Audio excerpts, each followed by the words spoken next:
साथीहरु आजको भिडियोमा तपाईहरुलाई यस्तो खालको फोटो बनाउने तरिका सिकाउन गइरहेको छु। अहिले यस्तो खालको फोटो निकै नै भाइरल भइरहेको छ साथीहरु र तपाईहरु पनि यस्तै खालको फोटो बनाएर आफ्नो सोशल मिडियाहरुमा अपलोड गर्नुभयो भने तपाईहरुले एकदमै लाइक भ्युज कमेन्टहरु पाउन सक्नुहुन्छ। तपाईहरुको फोटो पनि भाइरल हुन्छ।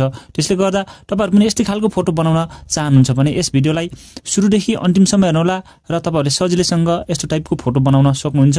म तपाईहरुलाई यस्तो टाइपको फोटो मोबाइलबाटै कसरी बनाउन सकिन्छ भन्ने कुरा सिकाउन गइरहेको छु र सबैभन्दा पहिले चाहिँ तपाईहरुले एउटा एप्लिकेसन चाहिँ इन्स्टल गर्नु पर्ने हुन्छ। त्यसको लागि चाहिँ तपाईहरुले गुगल प्ले स्टोरले चाहिँ ओपन गर्नु होला है त र ओपन गरिसकेपछि तपाईहरुले माथिपट्टि सर्चमा गएर तपाईहरुले बिङ लेखेर सर्च गर्नु होला र तपाईहरुले यो एप्लिकेसन देख्न सक्नुहुन्छ नि। यहाँनेर तपाईहरुले बिङ च्याट विथ एआई भन्ने यो एप्लिकेसन चाहिँ देख्न सक्नुहुन्छ नि। तपाईहरुले यो एप्लिकेसनलाई चाहिँ तपाईहरुले इन्स्टल चाहिँ गर्नु होला। तपाईहरुले इन्स्टल गरिसकेपछि ओपन देखाउँछ र तपाईहरुले यो एप्लिकेसनलाई चाहिँ तपाईहरुले ओपन चाहिँ गर्नु होला है त साथीहरु।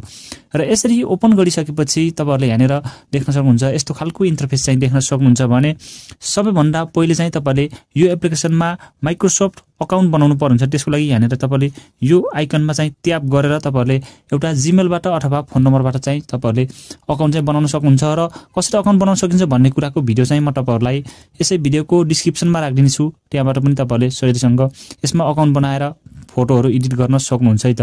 र अकाउन्ट बनाइसकेपछि सबैभन्दा पहिले चाहिँ तपाईहरुले यहाँनेर तलपट्टि यो एप्सको अप्सन देख्न सक्नुहुन्छ नि। यसमा चाहिँ ट्याप गर्दिनु है त। यसमा ट्याप गर्नुभयो भने तपाईहरुले यहाँनेर विभिन्न अप्सनहरु चाहिँ देख्न सक्नुहुन्छ भने तपाईहरुले यहाँनेर देख्न सक्नुहुन्छ नि इमेज क्रिएटरको अप्सन देख्न सक्नुहुन्छ नि। यसमा चाहिँ ट्याप गर्नु होला है त। यसमा ट्याप गर्नुभयो भने तपाईहरुले यस्तो खालको इन्टरफेस चाहिँ देख्न सक्नुहुन्छ भने तपाईहरुले यहाँनेर देख्न सक्नुहुन्छ नि यहाँ लेख्ने अप्सन देख्न सक्नुहुन्छ नि। तपाईहरुले यहाँनेर लेख्नु पर्ने हुन्छ साथीहरु। तपाईहरुले के लेख्ने भन्दा म यसै भिडियोको डिस्क्रिप्सनमा लेखेर राखिदिएको छु साथीहरु। तपाईहरुले त्यसलाई चाहिँ कपी गर्नु होला र कपी गरिसकेपछि चाहिँ तपाईहरुले यहाँनेर यसरी पेस्ट गर्नु होला है त। र पेस्ट गरिसकेपछि सबैभन्दा पहिले चाहिँ तपाईहरु माथि जानु होला र तपाईहरुले यहाँनेर देख्न सक्नुहुन्छ यो लोगो नेमको अप्सन देख्न सक्नुहुन्छ नि। यसमा चाहिँ तपाईहरुले अब नेम राख्नु पर्ने साथीहरु। तपाईहरुले यहाँनेर अब तपाईहरुले युट्युब टिकटक अब के को लोगोमा तपाईहरुले यस्तो खालको इमेज बनाउन चाहनु भएको छ तपाईहरुले त्यो चाहिँ लेख्नु होला त। जस्तै कि म यहाँनेर युट्युब लेखे है त साथीहरु।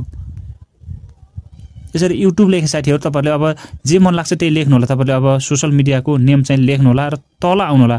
तल आइसकेपछि तपाईहरुले फेरि अर्को यहाँनेर नेम देख्न सक्नुहुन्छ नि। यसमा चाहिँ तपाईहरुले अब आफ्नो फेसबुकको युट्युबको टिकटकको आफ्नो नेम पनि राख्न सक्नुहुन्छ त।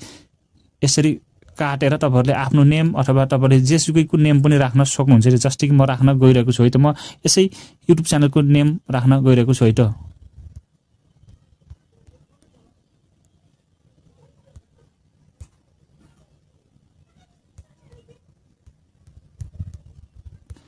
हाम्रो टेक नेपाल लेखे मैले र यति गरिसकेपछि तपाईहरुले दुईवटा नेमको अप्सन चाहिँ तपाईहरुले चेन्ज गर्नु पर्ने हुन्छ। तपाईहरुले आफ्नो इच्छा अनुसार चेन्ज गर्नु होला र तपाईहरुले यहाँनेर क्रिएटको अप्सन देख्न सक्नुहुन्छ नि। यसमा चाहिँ ट्याप गर्नु होला है त। यसमा ट्याप गर्नुभयो भने यहाँनेर एकछिन क्रिएटिङ हुन टाइम लाग्छ साथीहरु र क्रिएटिङ भइसकेपछि तपाईहरुको यहाँनेर इमेज देखाउँछ है साथीहरु। जस्तै कि यहाँनेर क्रिएटिङ भइरहेको छ। एकछिन तपाईहरुले यसरी वेट गर्नु होला र वेट गरिसकेपछि तपाईहरुको यहाँनेर तलपट्टि रिजल्ट आउनेछ साथीहरु। तपाईहरुको इमेजहरु देख्न सक्नुहुनेछ। म तपाईहरुलाई एकछिन यहाँ वेट गर्छु है साथीहरु। तपाईहरुले यहाँनेर देख्न सक्नुहुन्छ यहाँनेर चारवटा इमेज आइसकेको छ। तपाईहरुले देख्न सक्नुहुन्छ नि। जस्तै कि यहाँनेर इमेजलाई यसरी ओपन पनि गर्न सकिन्छ है त। यसरी तपाईहरुले फुल स्क्रिनमा हेर्न सक्नुहुन्छ। यहाँनेर ओपन हुँदैछ देख्न सक्नुहुन्छ यहाँनेर। र तपाईहरुले यो इमेजहरुलाई चाहिँ डाउनलोड पनि गर्न सक्नुहुन्छ। यहाँनेर देख्न सक्नुहुन्छ यस्तो खालको यहाँनेर युट्युबको लोगो त्यसपछि युट्युबको नेम सहित आएको छ साथीहरु। यसलाई चाहिँ तपाईहरुले डाउनलोड गर्नको लागि चाहिँ तपाईहरुले यहाँनेर यो थ्री डटमा ट्याप गर्ने। थ्री डटमा ट्याप गरिसकेपछि यहाँनेर डाउनलोडको अप्सन देख्न सक्नुहुन्छ नि। यसमा चाहिँ ट्याप गरिसकेपछि तपाईहरुको इमेज चाहिँ डाउनलोड हुन्छ है साथीहरु। तपाईहरुले यहाँनेर यसरी विभिन्न इमेजहरु यस्तो खालको देख्न सक्नुहुन्छ। तपाईहरुले बनाउन सक्नुहुन्छ र मलाई लाग्छ साथीहरु तपाईहरुले सम्पूर्ण कुराहरु अवश्य पनि बुझ्नु भयो होला भन्ने पूर्ण आशा गर्दछु साथीहरु। र तपाईहरुलाई भिडियो कस्तो लाग्यो भिडियो राम्रो लाग्यो भने भिडियोलाई लाइक कमेन्ट शेयर गर्नु होला र यस्तै खालको नयाँ भिडियोहरु सबैभन्दा पहिले हेर्न चाहनुहुन्छ र च्यानलमा फर्स्ट टाइम भिजिट गर्दै हुनुहुन्छ भने च्यानललाई अवश्य पनि सब्स्क्राइब गरेर छेउमा आएको बेल बटन अलमा टच गर्नु भन्दै आजको भिडियोबाट बिदा हुन चाहन्छु। Bye bye.